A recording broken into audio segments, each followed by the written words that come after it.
नमस्कार, मी प्रगती पाटील तुमचं स्वागत करते माझ्या चॅनलमध्ये। आपण आहोत महालक्ष्मी मंदिरामध्ये आणि आजपासून महालक्ष्मी जत्रेला सुरुवात झाली आणि मी जिथे उभी आहे एकडनं आज बरोबर रात्री 12 वाजता झेंडा लावण्याचा कार्यक्रम करण्यात येणार आहे। आज चैत्र पौर्णिमा, त्याचबरोबर हनुमान जयंती। जय महालक्ष्मी माता।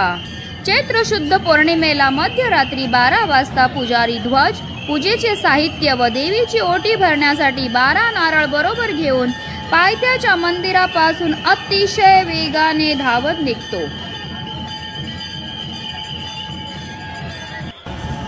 देवीच्या डोंगरावरील मूळ स्थानावर चढून पूजा करण्याचा व 1400 फूट उंचावर ध्वज लावण्याचा कार्यक्रम प्रतिवर्षी चैत्र शुद्ध पौर्णिमेला मध्यरात्री केला जातो। ध्वज लावण्याचा मान वाघाडे येथील सातवी कुटुंबांना आहे।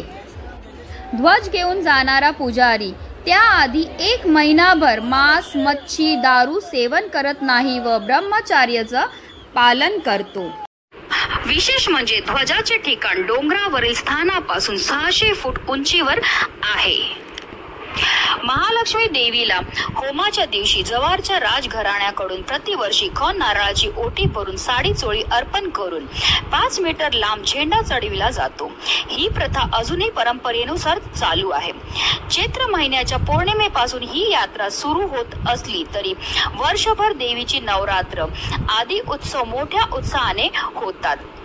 यात्रेदरम्यान चैत्र पौर्णिमेला पहिला व अष्टमीला दुसरा होम असतो।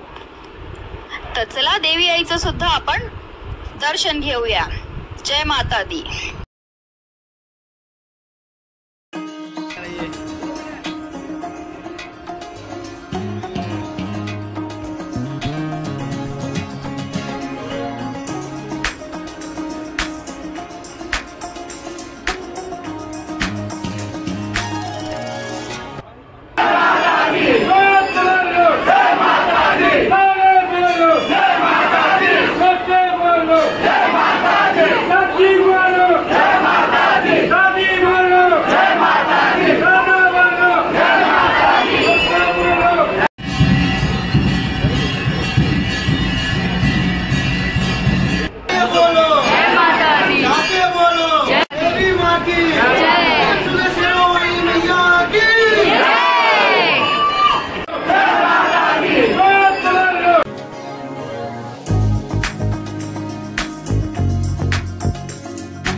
व्हिडिओ आवडला तर एक लाईकचं बटन नक्की दाबा आणि जास्तीत जास्त लोकांपर्यंत शेअर करा, जेणेकरून प्रत्येकाला देवी आईचं दर्शन घडेल। जय माता दी।